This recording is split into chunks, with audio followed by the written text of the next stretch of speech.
Hemos llegado ya al día jueves y hoy nos toca hablar del tema la redención del exilio. Así que vamos a orar para extraer las mejores lecciones de lo que vamos a considerar este día. Querido Dios, te damos gracias por lo que hemos aprendido hasta este momento y suplicamos por favor que nos ayudes a extraer la lección de hoy para nuestra vida diaria. Lo pedimos en el nombre de Cristo Jesús. Amén. Amén. Este día, Pastor Dani Perla, seguimos considerando el tema de la construcción de la Torre de Babel. Ya se introdujeron varios elementos, pero resulta que, como usted nos lo mencionaba en la semana, esto era el intento de los hombres de llegar a ser Dios. Y resulta curioso porque ya vimos un intento de esto en varios momentos, pero lo vimos en el caso también de Caín. Su ofrenda, su acción de matar a su hermano, lo llevaron a querer ponerse él en lugar de Dios.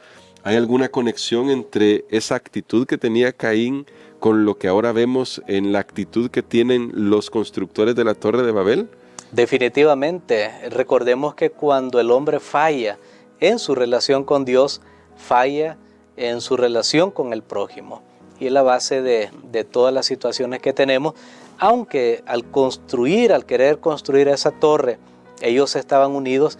Sin embargo, la vida humana no importaba. Y hay unos relatos ahí, unas tradiciones, según algunos autores judíos, que por ejemplo, ellos estaban tan enfocados en su obra que no les importaba la vida humana. Wow. Por ejemplo, si alguien se golpeaba construyendo esa torre y se caía y moría, no les importaba, no les interesaba. Pero dicen ellos que si un ladrillo se caía, entonces ahí sí se lamentaban. O sea, pusieron más valor en las cosas materiales que en las personas. Wow. Y con eso justificaban.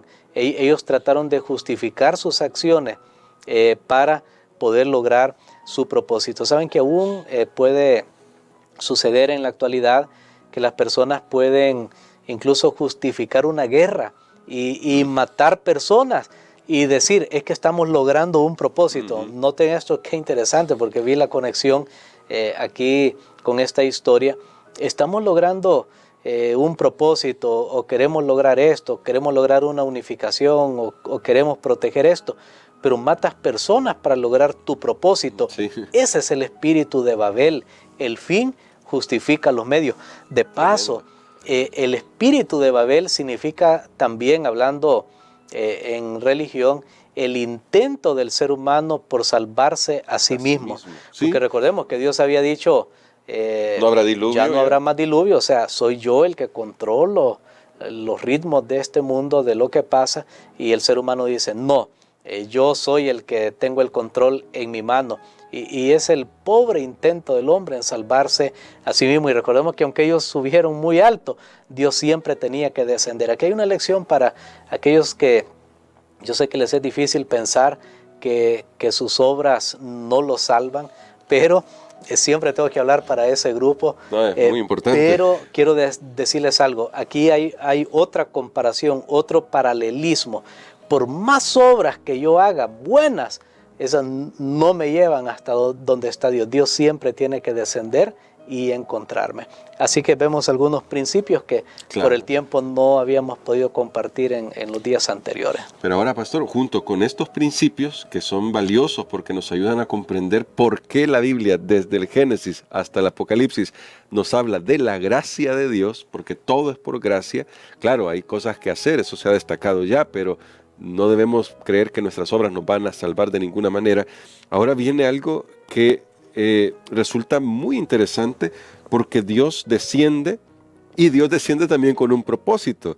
Y lo dice el verso 8 y 9 de Génesis 11, que dice así: así los esparció Jehová desde allí sobre la faz de toda la tierra, y dejaron de edificar la ciudad.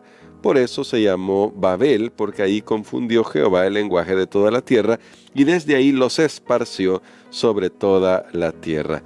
Ahora, pastor, mientras que los propósitos de los que estaban construyendo la Torre de Babel eran lograr una unificación, un gobierno mundial contra Dios, Dios ya les había dicho en Génesis 9 que el plan de él era que llenaran toda la tierra. ¿Qué nos dice esto sobre cómo aún el exilio, que podría parecer en principio un castigo, en realidad era solo el cumplimiento de una bendición para la humanidad? Muy bien, Dios siempre se encarga y mencionamos este principio durante la semana en la historia de la maldición de Canaán, que Dios siempre se encarga de que aquellas cosas que resultan como un mal, al final esas cosas puedan llegar a cumplir su propósito. No es que Dios se vale del mal, sino que Dios obra a pesar del mal.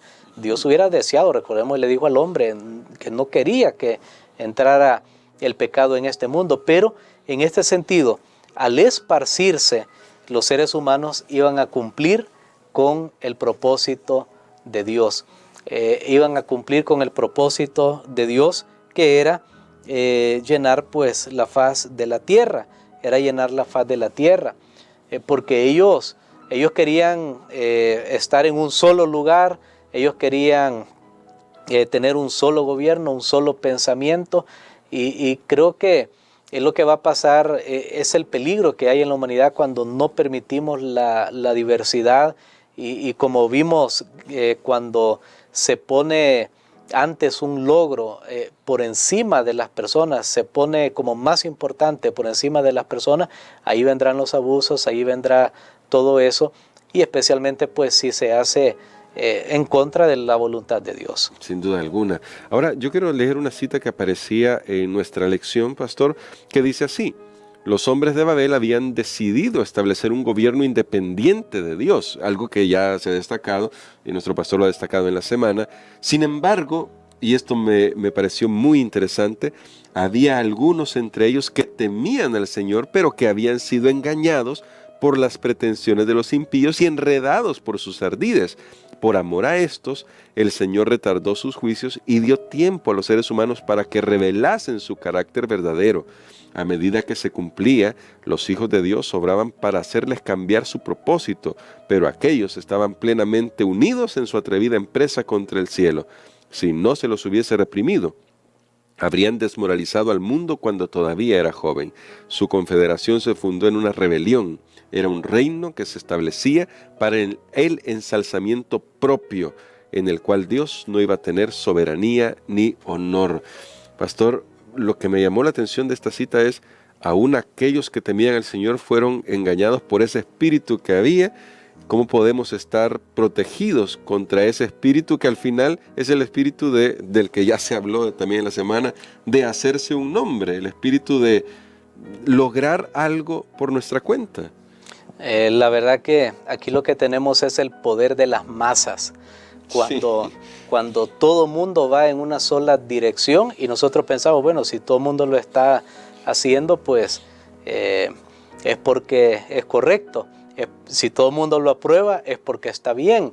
Si nadie dice nada, es porque está bien. Y muchos van tras esa línea, pero no se han puesto a pensar realmente si es algo que Dios aprueba o no. Por ejemplo, tenemos ahora algunas situaciones que se dan en la sociedad, tal vez no voy a ser muy puntual en eso, pero recordemos, la aprobación del hombre en general no significa la aprobación de Dios en lo absoluto.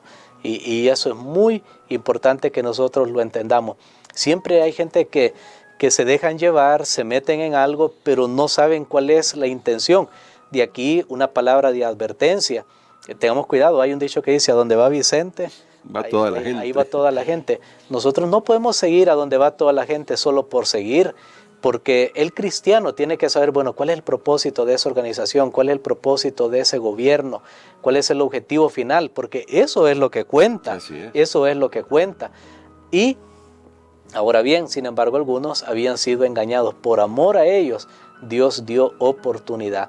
Al final de la historia de este mundo también hay un llamado a salir de Babilonia espiritual, a salir de la confusión religiosa. Hay muchos que pueden estar en una denominación y creyendo que están adorando al Dios verdadero, pero están haciendo cosas que no están de acuerdo con la palabra de Dios. A ellos Dios les va a dar la oportunidad de escuchar el mensaje y salir porque están siendo sinceros. Pero uno puede estar sinceramente equivocado también, Sí. creyendo que tiene la razón o que no hay problema con lo que hace. Pero Dios le va a dar la oportunidad. Hay un llamado a salir de Babilonia. Por eso es que nosotros debemos revisar si lo que hacemos, lo que comemos, lo que decimos, el día que adoramos, debemos revisar si está de acuerdo con lo que dice la palabra de Dios. Amén. Porque si no, hemos estado siguiendo las tradiciones de los hombres y eso no nos va a salvar. Pero gracias a Dios que en su infinita misericordia, recordemos, Dios desciende, Dios ve, Dios toma nota, Dios se encarga, Dios está al control. Amén. Me gusta mucho eso porque nuestro mundo ahora pasa por crisis tremendas, muy grandes y las que vendrán aún mayores, pero siempre Dios está dirigiendo, está controlando y Él al final va a hacer que todo cumpla a sus propósitos. Excelente, pastor. Y creo que podemos orar por eso, para que el Señor nos ayude a confiar en sus propósitos, porque se van a cumplir y son para salvación de todo aquel que cree. Amén. Padre, te damos gracias, Señor, porque tú nos conoces muy bien y tú sabes en qué prácticas o qué situaciones nos hemos involucrado, pero que no están de acuerdo con tu palabra. Tú sabes qué creencias religiosas, qué cosas alguien puede estar siguiendo, Señor, pero que no está de acuerdo con tu palabra. Y aunque la mayoría lo haga, no significa que está bien. Por eso abre nuestros ojos para que podamos ver. Lo pedimos en el nombre de Jesús. Amén. Amén.